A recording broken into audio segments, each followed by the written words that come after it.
I'm going to quote you now. We live and breathe our motto, our customer's worst day needs to be our best. I have to tell you, Mr. Fiato, based on the testimony I've heard today, based on the witness statements I've taken for witnesses, it sounds like to me that it really ought to be amended to say that our customer's worst day is your big profit opportunity. I mean, we've just heard testimony here, sworn testimony from multiple adjusters that your company ordered them to delete or alter damage estimates to reduce payouts and to make you profits. It sounds to me like you're running a system of institutionalized fraud. Yeah, that would be incorrect, Senator. That's not what we do. So you have never ordered, Allstate has never asked an adjuster to change an assessment on their report? When we review an adjuster's estimate, most often for authority requests, so most adjusters have an amount of financial authority that they can settle claims up to without having to. No, wait a minute. That's not what they testified to. That's not what they just testified to. You just heard sworn testimony from multiple adjusters, and they said it happened. One adjuster had only ever worked for you over years in the industry, and he said he was repeatedly directed by you, by your company, Allstate, to change factual findings, to delete material in his reports, to alter his reports, to make them factually incorrect, all with the purpose of driving down the award and padding your profits. I disagree with his statement. Well, you know, I have to notice that, I mean, your profits have never been better. I mean, they're really quite extraordinary. Fiscal year 24, Allstate had $64 billion in revenue. That's 12% above the previous year. You made $4.6 billion in profits. And your CEO, Tom Wilson, last year was paid $26 million. Now, Ms. Miguel can't get her claim paid out, but Tom Wilson, whoever the heck he is, gets $26 million. I mean, that's really extraordinary. Do you not have the money to pay people like Ms. Miguel? Why is she not a priority, but Tom Wilson's salary is? We've paid Ms. Miguel's claim. No, you didn't. You have given her a paltry sum. Your own adjusters, you said in your testimony just a second ago, you sent out an adjuster. In fact, you sent out 3. And 2 of those adjusters testified just now under oath that your company ordered them to alter their reports against their will, contrary to their advice, and in fact to render them factually inaccurate. That's extraordinary. I disagree with their statement. You disagree that's what they said? I disagree that that's our process. So they're lying. That's what you're saying. I can tell you that, for example, Mr. Schroeder wrote 15 estimates for us. None of those were reviewed by Allstate. Listen to another piece of testimony from another witness. This is a whistleblower report that has come into us.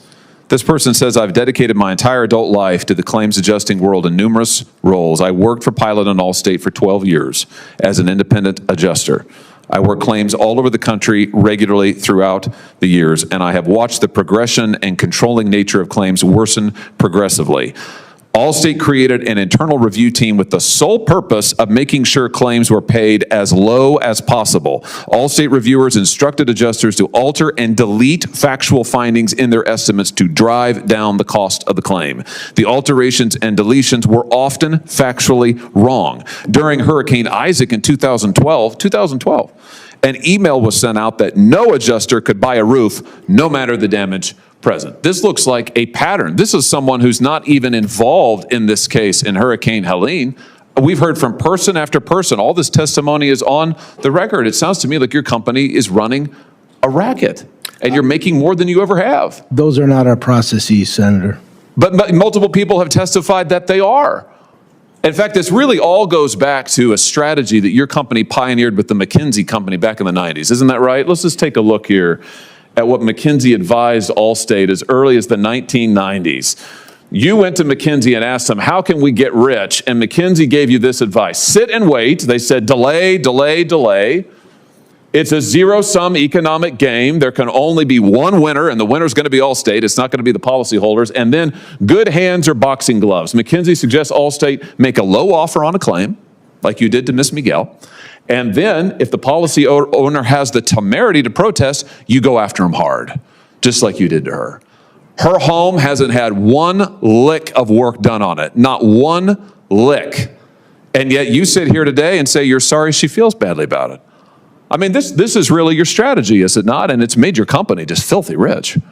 That report is over 25 years old. And you've implemented it to the T in those 25 years. We've had multiple departments of insurance indicate that this is not an issue or we're doing anything untowards. What do you mean it's not an issue? You're saying that you don't follow McKinsey's advice? That's not the way we handle claims. You've never done it this way? You didn't go and seek their advice? I've been at Allstate for about a year and a half. I can't speak to what happened 25 years ago. Oh, I see. This all predates you. You don't know anything about it.